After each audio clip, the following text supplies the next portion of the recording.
জীবন মৃত্যুর মুখে এঁকেছো মোহর, পোস্টম্যান ফেরি করে এখন তোমাকে।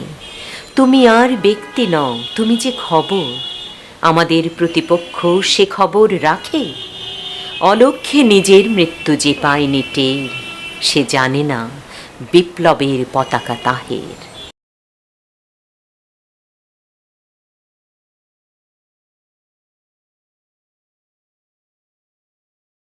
একটা সময় ছিল যখন আমি কারাগারে ছিলাম লম্বা সময়। তো সেই সময়ে আমার বাবা মহিউদ্দিন আহমেদের একটা ডায়েরি আমার হাতে এলো, তিনি দিয়েছিলেন। তো বাবা লিখছেন যে তিনি খবর পেয়েছেন তার তৃতীয় সন্তানের জন্ম হয়েছে এবং তাকে দেখতে যাচ্ছেন। বলছেন তিনি যে আমি ট্রেনে যাত্রা শুরু করলাম। আকাশে তখন শুক্লপক্ষ বড় চাঁদও আমার সাথে চলিল। তারপর লিখছেন, যখন গৃহে প্রবেশ করিলাম দেখিলাম ঘরে একটি চাঁদ আসিয়াছে। সেই চাঁদটি হচ্ছে কর্নেল আবু তাহের।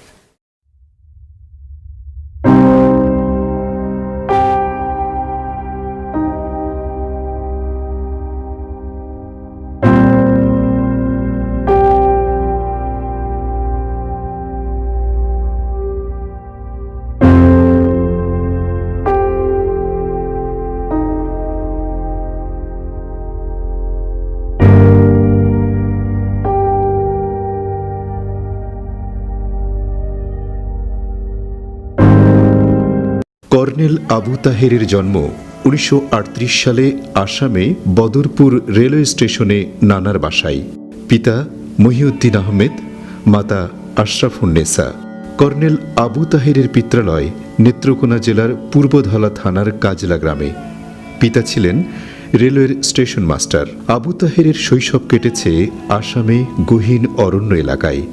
1952 সালে আবু তাহের যখন চট্টগ্রাম ফতেহাবাদ স্কুলে পড়তেন, তখন তার সাথে ঘনিষ্ঠতা হয় ওই স্কুলের কয়েকজন শিক্ষকের সাথে, যারা ছিলেন মাস্টারদা সূর্য সেনের সহযোগী।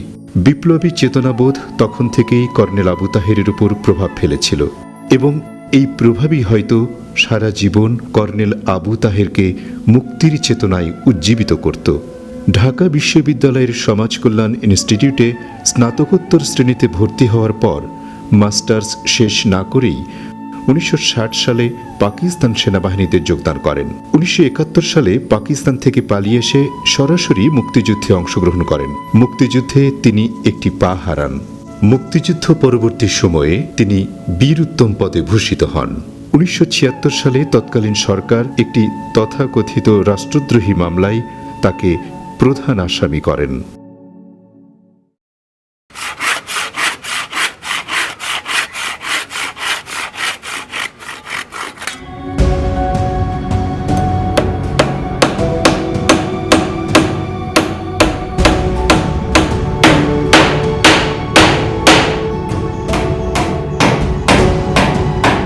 1976 সালের জুন মাস, ঢাকা সেন্ট্রাল জেল ডিআইজির ছোট রুমটিকে রূপান্তরিত করা হচ্ছে আদালতে। বিশেষ সামরিক আইন ট্রাইব্যুনালে বিচার করা হবে 33 জন কথিত অভিযুক্তকে। তাদের মধ্যে কর্নেল আবু তাহের, কর্নেল আবু তাহেরের বড় ভাই আবু ইউসুফ, অবসরপ্রাপ্ত major M A Jalil, Asma Abdur রব, হাসানুল হক ইনু, ডক্টর আখলাক, কেবি এম মাহমুদ, মোহাম্মদ শাহজাহান, শরীফ নুরুল আম্বিয়া, কর্নেল আবু তাহেরের ছোট ভাই আনোয়ার হোসেন, হাবিলদার হাই, মেজর জিয়াউদ্দিন সহ 33 জন। অভিযুক্তরা এখন পর্যন্ত জানেন না তাদের বিরুদ্ধে অত্র ট্রাইব্যুনালে বিচারের বিষয়টি এবং তাদের বিরুদ্ধে অভিযোগের বিষয়টিও তাদের সম্পূর্ণ অজানা। ইতিমধ্যে দেশের বিভিন্ন কারাগার থেকে অভিযুক্তদের একে একে ঢাকা সেন্ট্রাল জেলে আনা হয়েছে। বিশেষ নিরাপত্তার মধ্য দিয়ে রাজশাহী জেল থেকে কর্নেল আবু তাহেরকেও আনা হয়েছে ঢাকা সেন্ট্রাল জেলে। 18 জুন 1976 সাল ভোরেই একে একে সকল অভিযুক্তকে হাজির করা হয় আদালতে।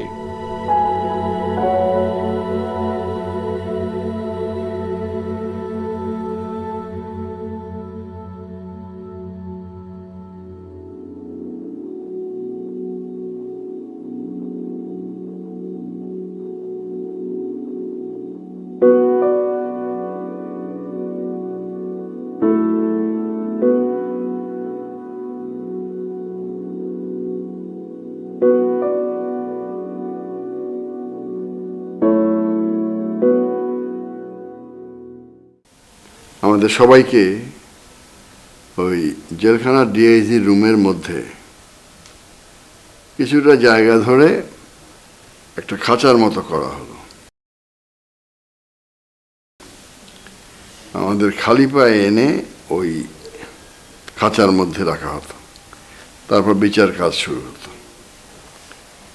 তো এই খাঁচার মধ্যে আমাদের বিচার হচ্ছে, খাঁচার মধ্যেই খাবার দেয়া হচ্ছে, যেন বন্য কোনো প্রাণীকে খাঁচার মধ্যেই খাবার আমরা দেই তেমন ভাব আর কি।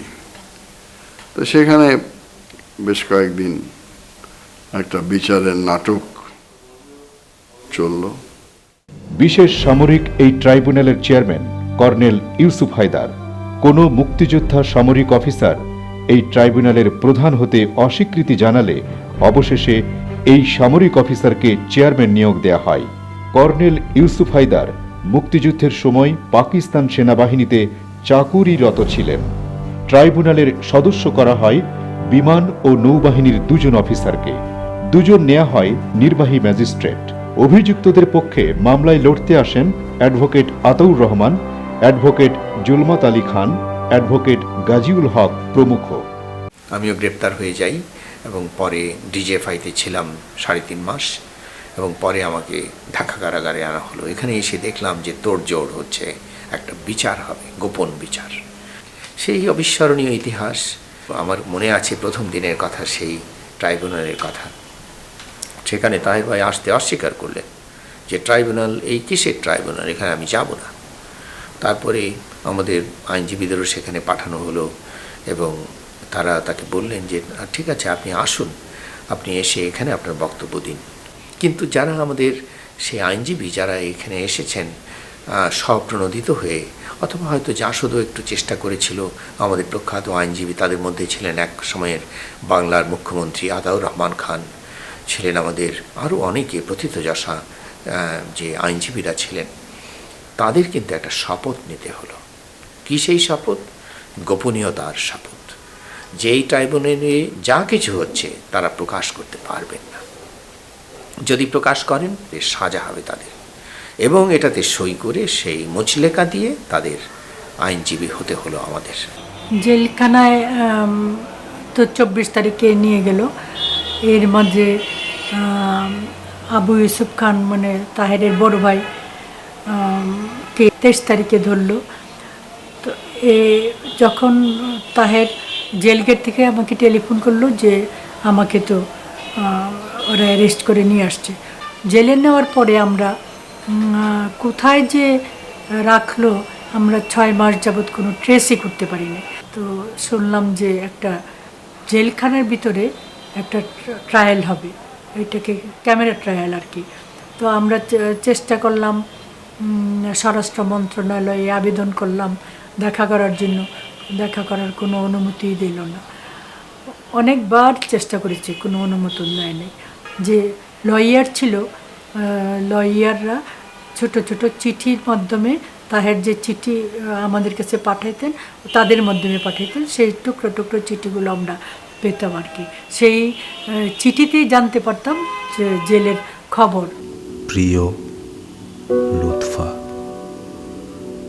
ভোর 4টায় উঠে তোমাকে লিখছি। তুমি তো জানো গ্রেফতারের পর থেকে আমাকে একলা রাখা হয়। ঢাকা সেন্ট্রাল জেলেও সে অবস্থা। নানা কাজে সাহায্য করার জন্য 4 জন কয়েদি দেয়া হয়েছে। জেলখানায় এরাই আমার সাথী। ঢাকা জেলে কাক ছাড়া আর কোনো পাখি নেই। কাক ডাকা শুরু হয় ভোর 5টা থেকে। জেল গেটের পাশেই উঁচু দেয়াল দিয়ে ঘেরা বেশ বড় জায়গায় আমাকে রাখা হয়েছে। 2 বড় কামরা, বাথরুমে কমোড রয়েছে। ভেবো না, কোর্ট শুরু হওয়ার পর থেকে একসাথে সবাই সারাদিন থাকতে পারি, এটাই বর্তমানে বড় লাভ। এই কোর্টের বৃত্তান্ত যদি খবরের কাগজে বের হতো তাহলে আমাদের কেউ জেলে আটকে রাখতে পারত না। এই কোর্টটি একটি আজব ব্যাপার। একে কোর্ট কোনো অর্থেই বলা চলে না। চেয়ারম্যানের আচরণ ও ব্যবহার থানার দারোগার মতো। আমরাও তার সঙ্গে সেই রকম ব্যবহার করি। তারা তাদের কাজ করে, আমরা আমাদের আলোচনা নিয়ে থাকি। 7ই নভেম্বর আমি রক্তপাত ছাড়া যে পরিবর্তন আনতে চেয়েছিলাম, ধনী শ্রেণীর তা ব্যাহত করে তাদের জন্য একটি বৃহৎ রক্তপাতের ক্ষেত্র প্রস্তুত করেছে। তুমি কোনো চিন্তা করো না, ভালো থেকো। তোমার তাহের। বীরোত্তম কর্নেল আবু তাহের, উনি বাংলাদেশের ইতিহাসের একটা ঐতিহাসিক ব্যক্তিত্ব। বাংলাদেশের ইতিহাসে চিরদিন স্মরণীয় হয়ে থাকবেন। 71-এর মহাযুদ্ধে উনি বীরত্বের সঙ্গে লড়াই করেছিলেন এবং আহত হয়েছিলেন। তারপরে উনি যুদ্ধ চালিয়ে গেছেন।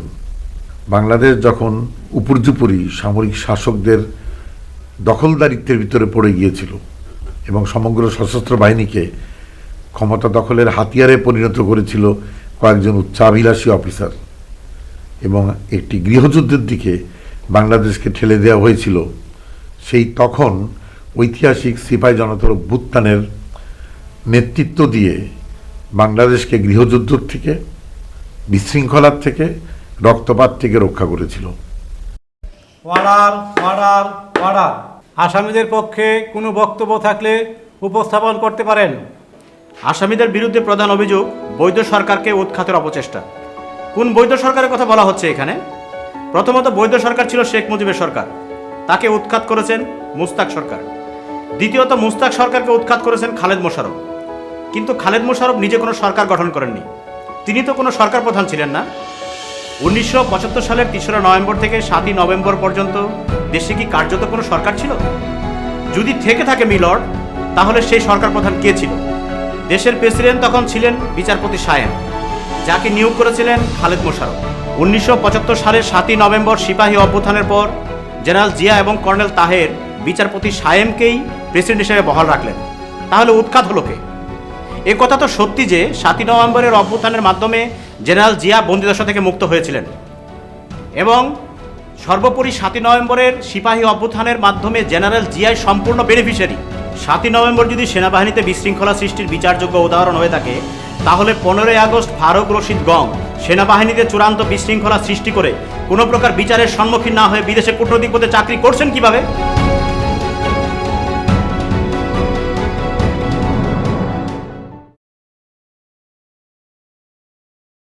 1971 খ্রিস্টাব্দের 25শে জুলাই তাহের পশ্চিম পাকিস্তান থেকে পালিয়ে এসে সরাসরি মুক্তিযুদ্ধে যোগ দেন। তার সঙ্গে আসেন মেজর জিয়াউদ্দিন, মেজর মঞ্জুর, মঞ্জুরের স্ত্রী, ক্যাপ্টেন পাটোয়ারি ও আলমগীর নামের একজন সিপাহী। জুলাইয়ের শেষের দিকে হঠাৎ আকাশবাণীর খবরে শুনলাম যে দেবদুলাল বন্দ্যোপাধ্যায় বলছেন যে পাকিস্তান থেকে 4 জন খুব উচ্চতর সামরিক কর্মকর্তা পালিয়ে এসছে, তাদের পরিবারের নিরাপত্তার জন্য তাদের নাম প্রকাশ করা হলো না। তো আমরা তখন বুঝেই গেলাম, কারণ কর্নেল তাহের সবসময় মনে করতেন যে যে কোনো যুদ্ধ অবস্থা শুরু হলে বা যে কোনো পরিস্থিতিতে উনি বাংলাদেশ চলে আসবেন, এবং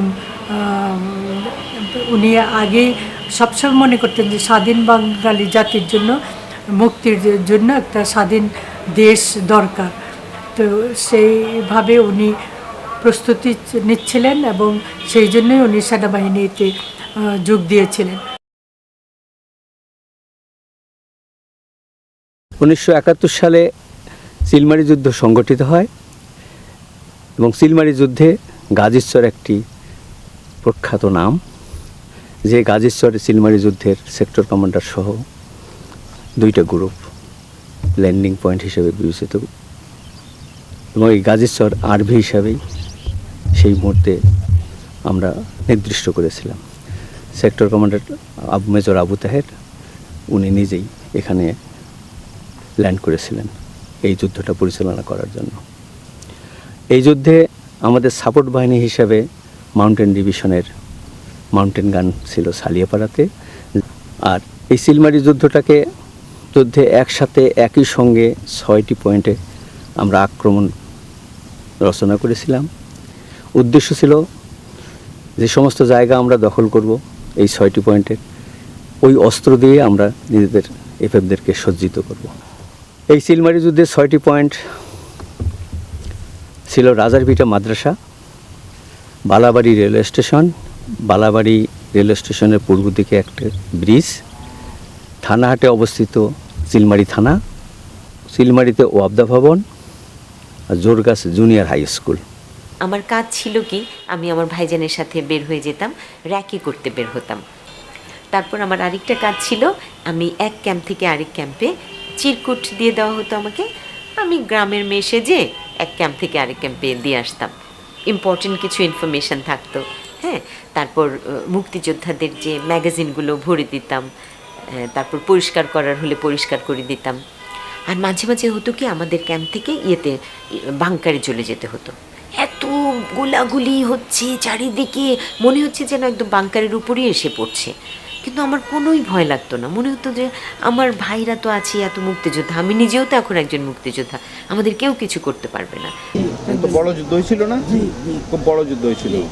মেজর তাহের তো সেই যুদ্ধে নেতৃত্ব দিতেছেন।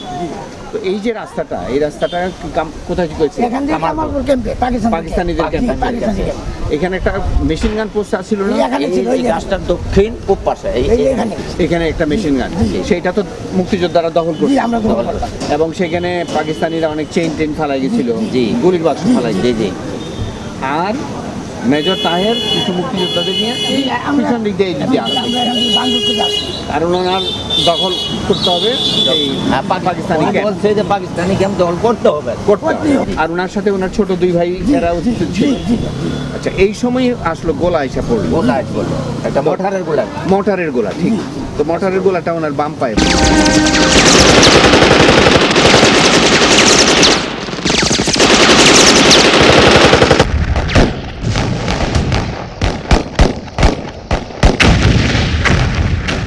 তাহের ভাই পরে ফিরে এলেন নকল পালা গিয়ে এপ্রিল মাসে। প্রথমেই তাহের ভাইকে দায়িত্ব দেওয়া হলো সেনাবাহিনীর অ্যাডজুটেন্ট জেনারেল পদটি। তাহের ভাই কিন্তু সবসময় চাইতেন সক্রিয় অধিনায়কত্ব, এবং তাই হলো সেই জুন মাসে, সেই 72 সালের জুন মাসে তাকে দেওয়া হলো কমান্ড, 44 ব্রিগেড কমান্ডার, এবং সেটা কুমিল্লার স্টেশন কমান্ডার, কুমিল্লা সেই ময়নামতি ক্যান্টনমেন্টের। তাহের ভাই সেখানে গিয়ে তার যে স্বপ্ন, যে বাংলাদেশের যে সেনাবাহিনীটা হবে সেটা হবে জনগণের সেনাবাহিনী, পিপলস আর্মি। কারণ সেই বাংলাদেশ হওয়ার কত আগের থেকে তিনি সেই স্বপ্ন দেখেছেন। পাকিস্তান সেনাবাহিনীতে থেকে তার যে অভিজ্ঞতা, যে সেনাবাহিনী হচ্ছে আমাদের অগ্রগতির পথে সবচেয়ে বড় বাধা, এরা আমাদের গণতন্ত্রের পথে বাধা, আমাদের সাংবিধানিক শাসনের পথে বাধা। সুতরাং বাংলাদেশের সেনাবাহিনী করবার সময় আমাদের সে কথা মনে রাখতে হবে, এই সেনাবাহিনী হবে জনগণের সেবক, জনগণের স্বার্থ রক্ষাকারী। এবং সেটাই গিয়ে তিনি সেই কুমিল্লাতে সেই অনুশীলনগুলি শুরু করলেন। যেমন সেখানে অফিসার এবং জওয়ান তারা একসাথে খাবে, একই ম্যাচে তারা একসঙ্গে তারা কাজ করে, খেতে কাজ করে। তারপরে তিনি সেই ক্যান্টনমেন্টের যে চারপাশের সাধারণ মানুষ যারা আছে সেখানে তাদের পাঠাতে শুরু করলেন। সে এডুকেশন কোরকে পাঠালেন যে তোমরা সেখানে স্কুল করো, নাইট স্কুল করো। মেডিকেল কোরকে পাঠালেন যে মানুষের মধ্যে সচেতনতা, স্বাস্থ্য সচেতনতা, তাদের টিকা দেওয়া, এগুলোর কাজে তাদের লাগো। আর সেই কুমিল্লার যে পাহাড়গুলো আছে, টিলাগুলো আছে, তাদের গায়ে সেই কত 2.5 লক্ষ আনারসের চারা লাগানো হলো। কি বললেন যে না, আমাদের দরিদ্র দেশ, সেনাবাহিনী জনগণের মাথার বোঝা হবে না, এটা হবে একটা উৎপাদনশীল সেনাবাহিনী, প্রোডাক্টিভ আর্মি। রায়ের আগে আসামিরা তাদের জবানবন্দি দিতে চান, মঞ্জুর করা হয় আবেদন। একে একে জবানবন্দি প্রদান করেন আনোয়ার, ইউসুফ, এম এ জলিল, হাসানুল হক ইনু। তারা তাদের রাজনৈতিক আদর্শ, অভ্যুত্থানে তাদের ভূমিকা এবং এই ষড়যন্ত্রের মামলার ব্যাপারে তাদের ঘৃণার কথা জানান। সবশেষে জবানবন্দি দিতে ওঠেন কর্নেল তাহের।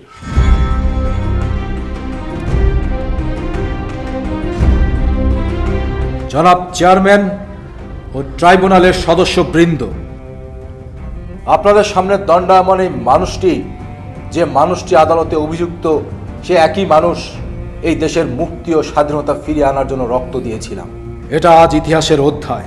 একদিন সেই মানুষটির কর্মকাণ্ড আর কৃতিত্বের মূল্যায়ন ইতিহাস অবশ্যই করবে। ভাগ্যের কি নির্মম পরিহাস, এই দেশের সঙ্গে আমি আমার রক্তের বন্ধনে আবদ্ধ, আর এরা কিভাবে অস্বীকার করে যে আমি দেশের অস্তিত্বের সাথে মিশে নেই। যে সরকারকে আমি ক্ষমতায় বসিয়েছিলাম, যে ব্যক্তিটিকে আমি নতুন জীবন দান করেছি, তারাই আজ এই ট্রাইব্যুনালের মাধ্যমে আমার সামনে এসে হাজির হয়েছে। এদের ধৃষ্টতা এত বড় যে তারা রাষ্ট্রদ্রোহিতার মতো আরো অনেক বানানো অভিযোগ নিয়ে আমার বিরুদ্ধে বিচারের ব্যবস্থা করেছে। আমার বিরুদ্ধে যেসব অভিযোগ আনা হয়েছে তা সবই বিদ্বেষ প্রসূত, ভিত্তিহীন, ষড়যন্ত্রমূলক এবং সম্পূর্ণ মিথ্যা। আমি সম্পূর্ণ নিরপরাধ। এই ট্রাইব্যুনালের রেকর্ডকৃত দলিলপত্রেই দেখা যায় 1975-এর 6 ও 7 নভেম্বর ঢাকা সেনানিবাসে আমার নেতৃত্বে সিপাহী অভ্যুত্থান করা হয়। সেদিন এইভাবে একদল বিভ্রান্তকারী ঘৃণ্য ষড়যন্ত্র নির্মূল করা হয়। মেজর জেনারেল জিয়াউর রহমানকে বন্দি দশা থেকে মুক্ত করা হয়, আর দেশ থাকে সার্বভৌমত্বে অটুট। আর এই যদি হয় দেশদ্রোহিতার অর্থ, তাহলে হ্যাঁ, আমি দোষী। আমাকে এইভাবে জেলের মধ্যে এমন এক নিম্ন আদালতের সামনে বিচার করার জন্য হাজির করা হয়েছে, এটা দেশ ও জাতির জন্য চরম অপমানজনক। আপনাদের কোনো অধিকার নেই আমার বিচার করবার। 25শে মার্চে সেই কালরাত্রির কথা মনে পড়ছে।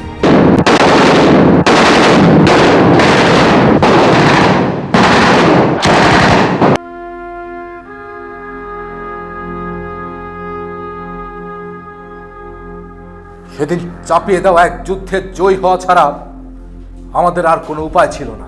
হেরে গেলে আমাদের উপরে চেপে বসত এক জঘন্যতম দাসত্ব। পাকিস্তানি সামরিক জান্তারা তাদের পত্রপত্রিকায় তো প্রকাশ্যে ঘোষণা দিচ্ছিল বাঙালিরা উচ্চ শিক্ষার যোগ্য নয়, তাদের দৌড় থাকবে মাদ্রাসা পর্যন্তই। তাদের অবজ্ঞা ও উপহাস ছিল অসহ্য। পাকিস্তানি সেনাবাহিনীতে আমাদের শেখানো হতো বাঙালিরা হচ্ছে বিশ্বাসঘাতকের জাত, তাদের জন্মই হয়েছে গোলামি করবার জন্য। বাঙালিদের পাক্কা মুসলমান ও দেশপ্রেমিক নাগরিক বানানোই পাকিস্তানিদের পবিত্র দায়িত্ব। আমি যখন যুদ্ধে যোগ দেই, মুক্তিবাহিনীর সর্বাধিনায়ক কর্নেল ওসমানী আমাকে বিভিন্ন সেক্টর পরিদর্শনের নির্দেশ দেন। প্রথমে আমি 11 নম্বর সেক্টরে যাই।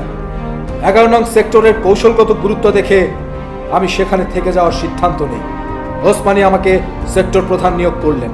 এইসব কথা শোনার মতো সময় এবং ধৈর্য কোনোটাই আদালতের নেই। এভাবে আমাকে বাধা দিতে থাকলে আমার পক্ষে জবানবন্দি দেওয়াটা অসম্ভব হয়ে পড়বে। আমার জীবনে অনেক নিচু লোক চোখে পড়েছে, কিন্তু আপনার মতো নিচু লোক আমি একজনও দেখিনি। অবজেকশন মিলর্ড, আসামি শুধু আদালতকে অপমান করছেন না, আমাদেরকে অপমান করছেন। এখানে কি আদালত আসামির বিচার করতে বসেছেন, নাকি আসামি আমাদের বিচার করছেন? বিচারের স্বচ্ছতার প্রশ্নে আদালতের সব কথা শুনতে হবে এবং আদালত তা শুনতে বাধ্য। এসব কথা আদালতের মূল্যবান সময় নষ্ট করছে। এই কথাগুলো খুবই প্রাসঙ্গিক। আপনি তো যুদ্ধেই ছিলেন না, মুক্তিযোদ্ধাদের সম্পর্কে আপনার কি ধারণা থাকবে? সেপ্টেম্বর মাস থেকে রেডিওতে প্রচারিত স্বাধীনতা যুদ্ধ সংক্রান্ত সংবাদের বেশিরভাগই থাকতো আমাদের সেক্টরের খবর। এমনকি বিখ্যাত আমেরিকান সাংবাদিক জ্যাক অ্যাডারসনও আমাদের এলাকার অবদানের স্বীকৃতি দিয়েছিলেন এই বলে, কামালপুর ঘাঁটির পতন মানেই পাকিস্তানিরা এই যুদ্ধে হেরে গেছে। কামালপুরের যুদ্ধ পরিচালনা করার সময় আমার একটা পা হারাই। আমার সেক্টরের ছেলেরাই সবার আগে ঢাকা পৌঁছায়। জনাব চেয়ারম্যান ও ট্রাইব্যুনালের সদস্যবৃন্দ, এই মামলার অভিযুক্ত আমার ভাইদের সম্পর্কে এখন দুই একটি কথা বলতে চাই।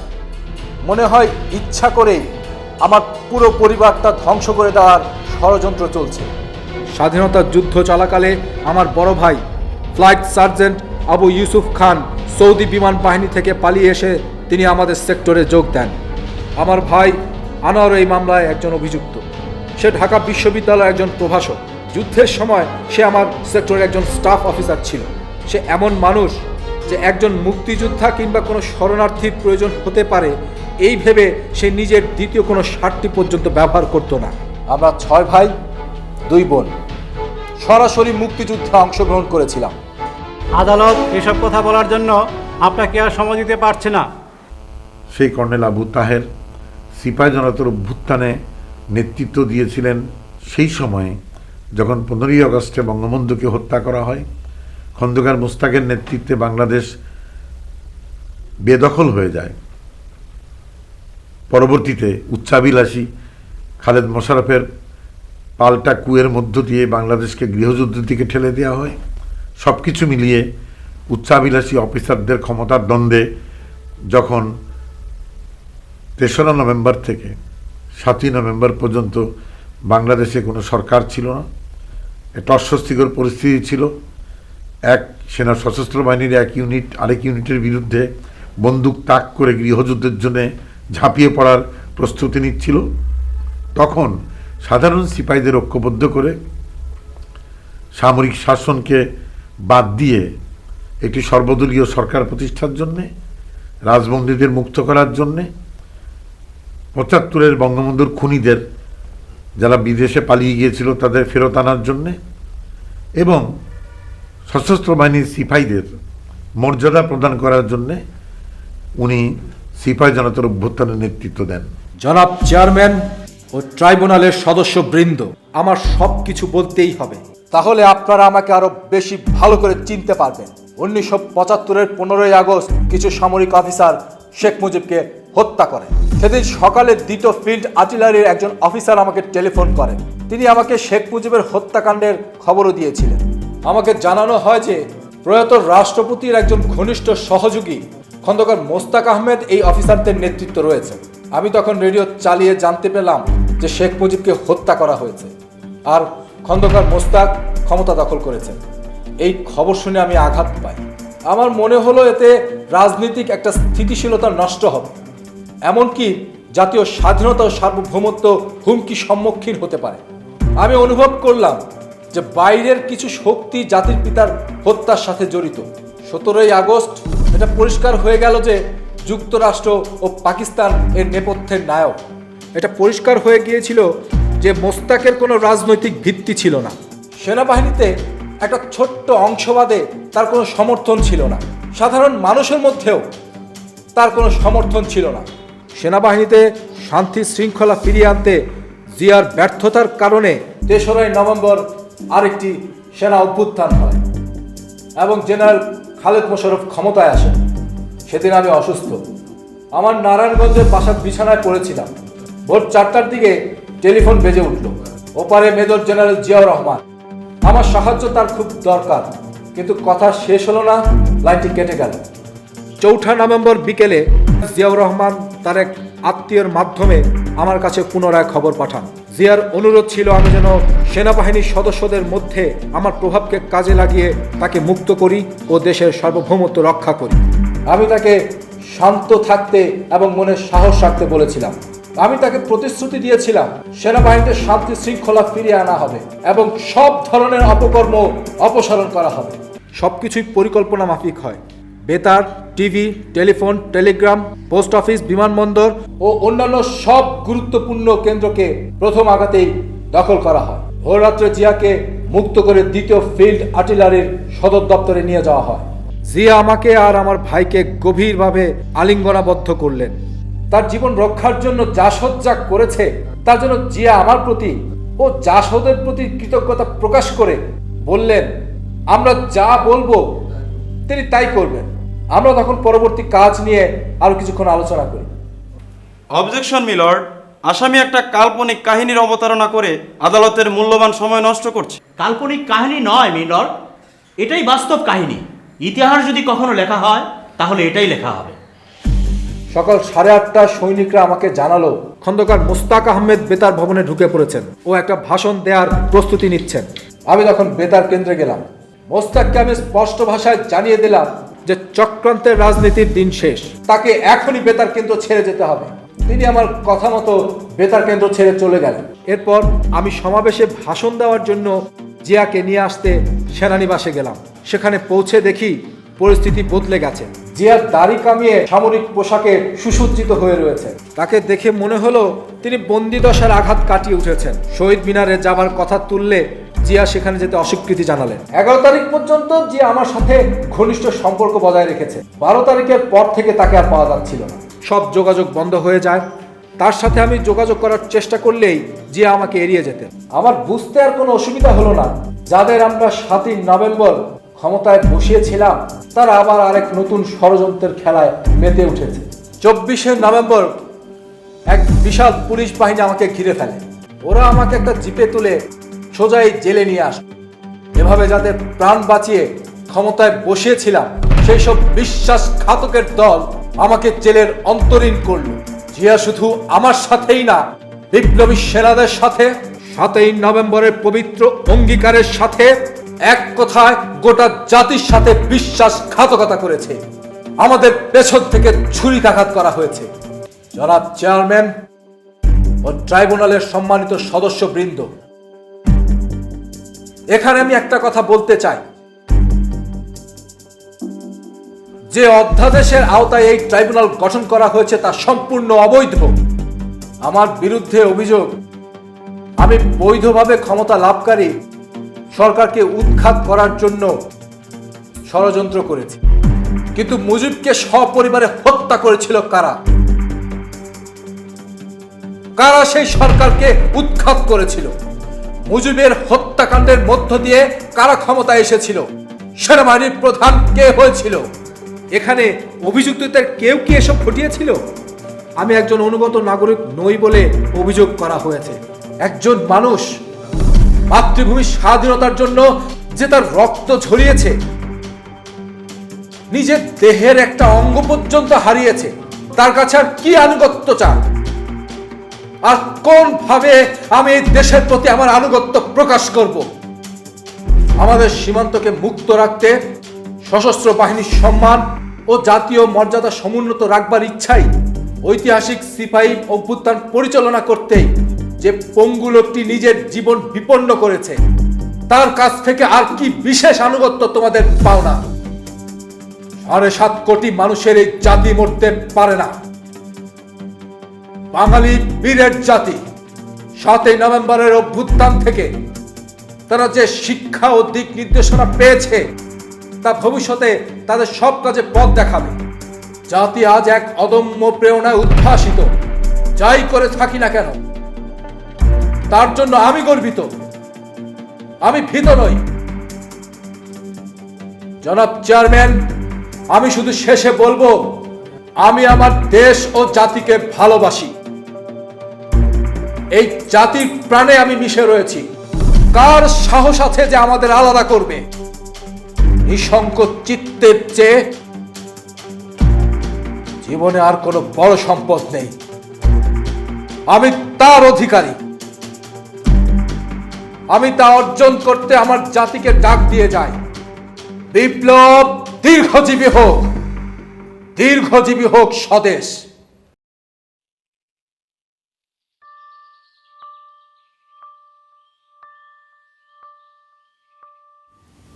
আমার আদরের লুৎফা, তোমার পত্র পেয়েছি। আমার পূর্ব পত্রখানা পড়ে তুমি হয়তো খুব হেসেছ। তোমার কবিতাটি জলিল রেখে দিয়েছে, ও সবাইকে দেখায়। গত কয়েকদিন কাটল আমাদের জবানবন্দিতে। আনোয়ার শুরু করেছে, আমি শেষ করেছি। আনোয়ারের জবানবন্দি সবাইকে সম্মোহিত করেছিল। জলিল 2.5 ঘণ্টাকালীন বক্তব্যে যে শক্তি ও অনুরাগ প্রকাশ করে তা কেবলমাত্র একজন বিপ্লবীর কাছ থেকেই আশা করা যায়। ইনু বক্তব্য অপূর্ব। ভাষা, তত্ত্ব ও নৈতিকতার দিক থেকে সালেহা সবাইকে অবাক করে। জনগণের জয়যাত্রা ইতিমধ্যে শুরু হয়ে গেছে, ভয়ের কিছু নেই। গতকাল ছিলাম 6 নম্বর সেলে। আনোয়ার বেলাল আমার পাশের সেলেই ছিল। ভাইজান ছিলেন 26 নম্বর সেলে। সবচাইতে ভালো জায়গা। গত সন্ধ্যায় আমাকে আনা হয়েছে 26 নম্বর সেলে। ভাইজানকে সরানো হয়েছে। আমাদের কয়েকজনকে প্রতিদিনই এমনভাবে সরানো হয় যাতে বাইরে থেকে এসে কেউ সহজে আমাদের খুঁজে না পায়। কি বুদ্ধি! জেলখানার ভেতরে আর্ম পুলিশ আনা হয়েছে, দেশীয় ও আন্তর্জাতিক আইন ভঙ্গ করে। সেলের সামনে বন্দুক নিয়ে দাঁড়িয়ে থাকে। সরকার ভীত সন্ত্রস্ত। ফল হয়েছে, সকলে আমাদের আরো বেশি ভালোবাসে ও সম্মান করে। নিতু, মিশু ও যিশুর কথা খুব বেশি মনে পড়ে। জনগণের জয়যাত্রা তো শুরু হয়ে গেছে 7ই নভেম্বর থেকে। মৃত্যুর মুখোমুখি দাঁড় করিয়ে কেউ আমাদেরকে পরাজিত করতে পারবে না। জিয়াকে আস্তাকুট থেকে তুলে এনে তাকে দিয়েছিলাম সর্বশ্রেষ্ঠ সম্মান, কিন্তু সে আস্তাকুড়েই ফিরে গেছে। ইতিহাস আমার পক্ষে। আমাদের জীবনে নানা আঘাত, দুঃখ এসেছে তীব্রভাবে। প্রকাশের অবকাশও নেই। ভয়, যদি সে প্রকাশ কোনো সহকর্মীকে দুর্বল করে। ভয়, যদি কেউ আমাকে সমবেদনা জানাতে আসে, আমাকে আমার জাতিকে ছোট করে। তাই মাঝে মাঝে মন ব্যাকুল হয়। তোমাকে পেতে চাই নিবিড়ভাবে। তোমার স্পর্শ, তোমার মৃদু পরশ আমাকে শান্ত করুক। আমার আদরণীয় তোমারই তাহের। 1976 সালের 17 জুলাই শনিবার এক বিশেষ দিন, কারণ আজ রায় ঘোষণার দিন। মামলার রায় ঘোষণা করা হচ্ছে। আদালতে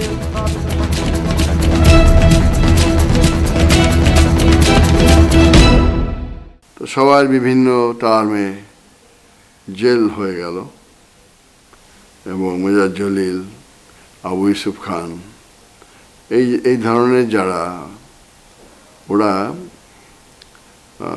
মানে মৃত্যুদণ্ড হলো না, ওদের যাবজ্জীবন দেওয়া হলো। কারণ ওরা মুক্তিযোদ্ধা ছিলেন, এইটা বলে দেয়া হলো।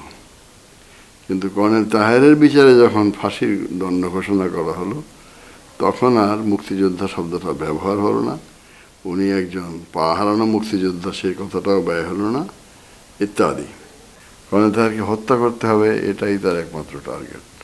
হঠাৎ করে স্বরাষ্ট্র মন্ত্রণালয় থেকে একটা চিঠি আসলো যে আপনারা আজকে এক্ষুনি দেখা করতে যাবেন। 19 তারিখ দেখা করার জন্য আমাদেরকে ওরাই চিঠি পাঠাইল। তো আমরা যেভাবে ছিলাম, দেখা করতে গেলাম কোর্ট জেলখানায়। আমার 2টা বাচ্চা সাথে ছিল। ছোট ছেলেটা 9 মাসের ছিল। আমি আমার মায়ের কাছে কিশোরগঞ্জে রেখে এসেছিলাম, আনতে পারিনি। তার একটা ছবি নিয়ে গেছিলাম, তো গেটে তল্লাশি করার সময় ছবিটাও রেখে দিল। তারপরে আমরা গেলাম, চেয়ারে ছিল, হাসতে হাসতে ক্রাশ দিয়ে উঠে দাঁড়ালো, বললো, এই তোমাদের মুখ এত মলিন কেন? আমার তো কিচ্ছু হবে না, দেখো তোমরা হাসো, তোমরা চুপ করে আসো কেন, হাসো। তো সবাইকে এইভাবে এত সাহস দিল। বাবাকে বলল ধানের কথা, জমি জমার কথা জিজ্ঞেস করলো, বাড়ির কথা জিজ্ঞেস করলো, আত্মীয় স্বজনের কথা জিজ্ঞেস করলো। মাকে বলল যে আম্মা, আপনি তো কখনো এরকম দুর্বল চিত্তের না, আপনি তো সবসময় সাহসী, আপনার সাহস পেয়েই আমরা সাহসী হয়েছি। তো এইভাবে সবার সঙ্গে এত কথা শুরু করলেন যে আমরা ভাবতেই পারি না যে আসলেই তার মৃত্যুদণ্ড হবে। তাহের গড়াদের ওই পাশে ছোট্ট একটা রূপ, ফাঁসির নির্ধারিত আসামিদের কন্ডেম সেল, 8 নম্বর সেল, আর আমরা সে গড়াদের এই পাশে। তো তাহের বলল, কারারক্ষী সাহেব আপনি ইয়ে করেন, জেলা সাহেব আপনি ডাব কেটে দেন সবাইকে। তো জেলা সাহেব ডাব কাটাইলো, ডাব কাটে গ্লাসে গ্লাসে সবাই দিল, উনিও খেলেন, আমাদেরও খেতে দিলেন। তো এত কথাবার্তা, এত উচ্ছলতা, জেলের ভিতরে কি হলো কি না, হাসির কি হলো, সব এইভাবে বলতেছেন যে আমরা চিন্তাই করি না যে আসলেই ফাঁসি দিয়ে দেবে।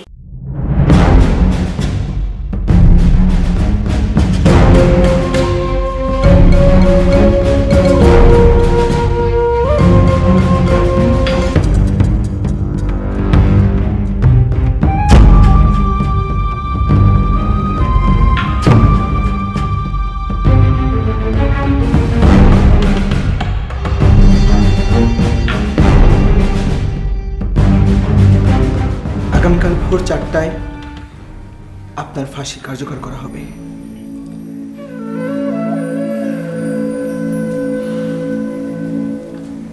আপনাকে অনেক ধন্যবাদ।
আমি তওবা করতে আসছি।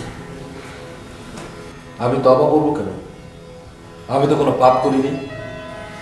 আপনাদের সমাজের কোনো কালিমাই আমাকে স্পর্শ করেনি। আমি সম্পূর্ণ শুদ্ধ।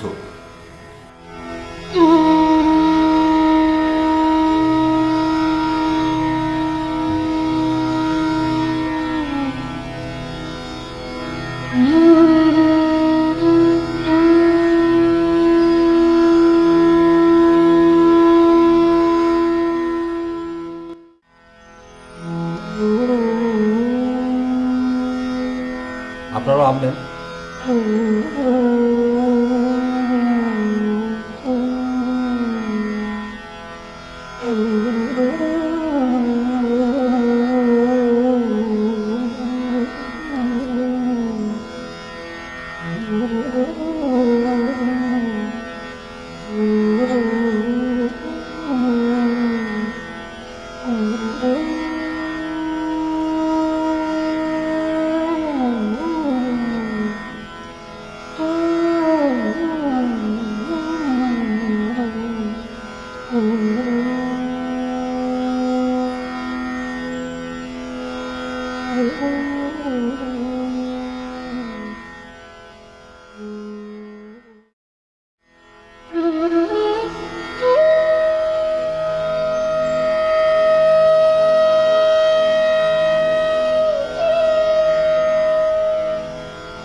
জন্মেছি সারা দেশটাকে কাঁপিয়ে তুলতে, কাঁপিয়ে দিলাম। জন্মেছি তোদের শোষণের হাত দুটো ভাঙব বলে, ভেঙে দিলাম।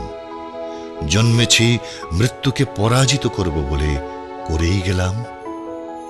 জন্ম আর মৃত্যু দুটি বিশাল পাথর রেখে গেলাম। সেই পাথরের নিচে শোষক আর শাসকের কবর দিলাম। পৃথিবী, অবশেষে এবারের মতো বিদায় নিলাম।